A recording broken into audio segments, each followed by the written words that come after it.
Raise your hand if you've ever had one of those proud parent moments.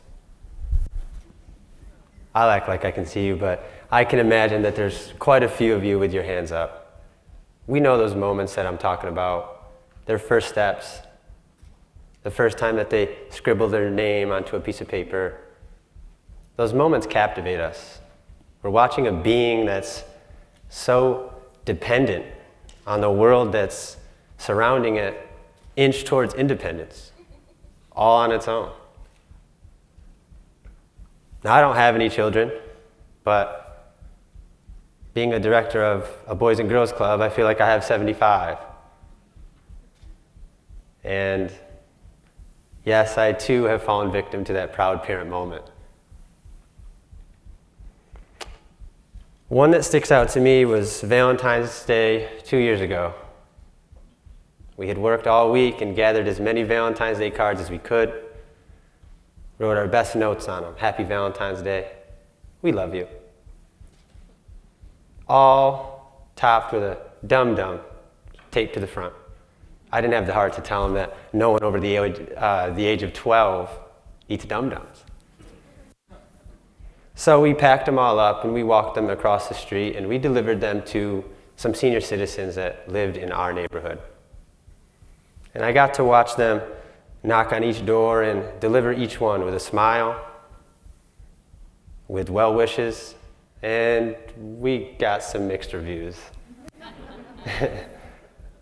Some of them naturally opened the door and they said, "Hi," confused as to who we were and why we were handing them a dum-dum.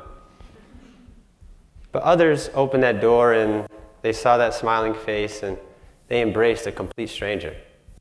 I was proud in that moment because they were experiencing what community is. And I was proud because not only were my kids out there doing good in their community, but the community was embracing that. They were rewarding that behavior. They were showing them everything that we had been preaching to them was true. That if you care about those around you, they will embrace that. But the proud parent moment happened as we were walking out. We had handed out what seemed like 8,000 cards in the hour and a half that we were there, and as we were walking out, one of my girls was smiling ear to ear. And she looked up to me and she said, "You know, you were right."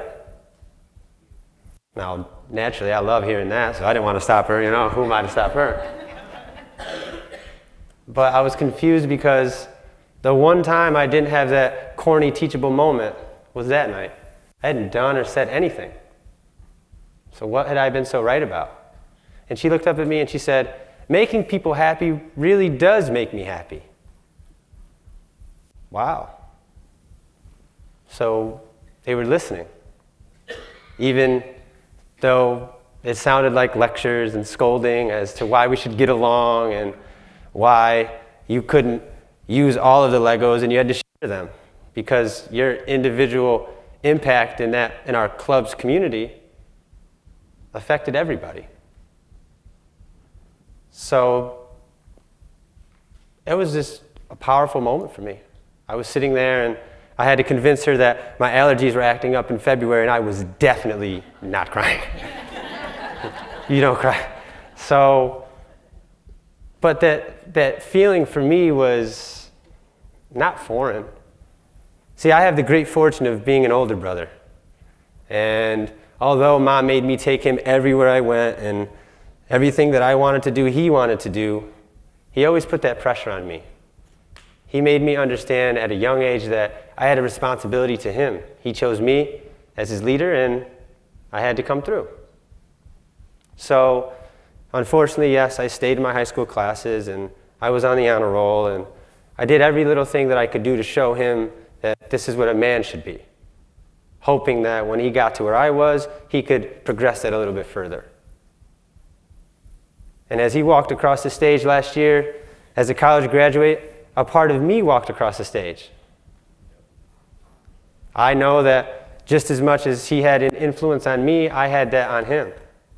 And perhaps if I didn't walk across the stage, or if he had never seen me pursue my dreams and my goals, maybe he would never be there. And in that moment, I remembered all the times that I succeeded and all the times that I failed and all the times that he still cheered me on. I was a superhero. And now here I was outside of this senior citizen apartment building, and tears are in my eyes, and I had no idea that I could be a superhero to 75 more. That moment was powerful. But with that power, I understood the responsibility that I had. They're watching me. They're listening to me. And I share that because I'm in a room full of superheroes. I know that there are many that are sitting in the seats here today. And with great power that we have is great responsibility. It's important that we understand that they are listening, they are watching. And I don't say that to make you nervous. Don't be nervous. But we should be excited. Why shouldn't we be excited? What I'm describing to you is exactly what it sounds like. The future is in the palm of our hands. Ready and willing to blindly follow us wherever we so choose to lead them. We have the blueprint that we're one day going to give to them. Believe it or not, Mom, you won't be here forever, and yes, eventually I'll have to do some things on my own. But you've taught me well. And being in my role as director, I realized that it extends beyond that. It's not just your family, it's not just your friends, but it's everybody who you encounter with every single day.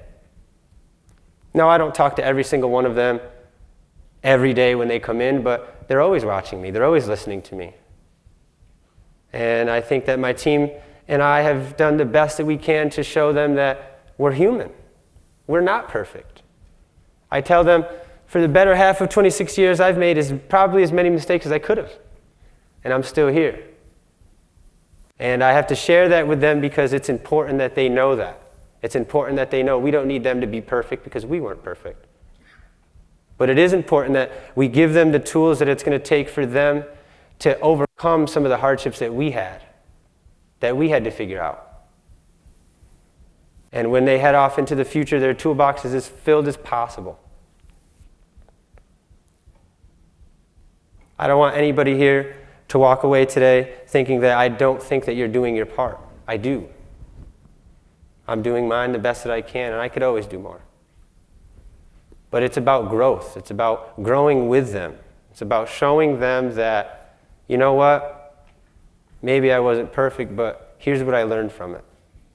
So when they're in our shoes, they're going to be more prepared than we were. It's about passing that torch.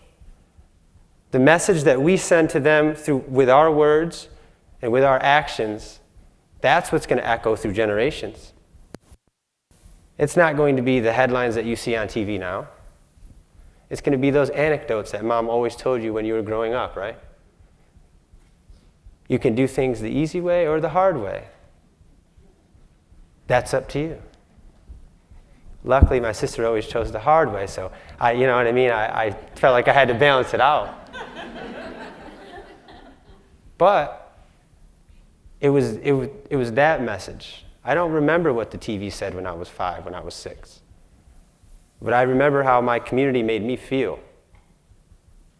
And to watch my young people get out into their community and have that light bulb moment when they realize that, yes, at 8 and 9, you can impact your community today.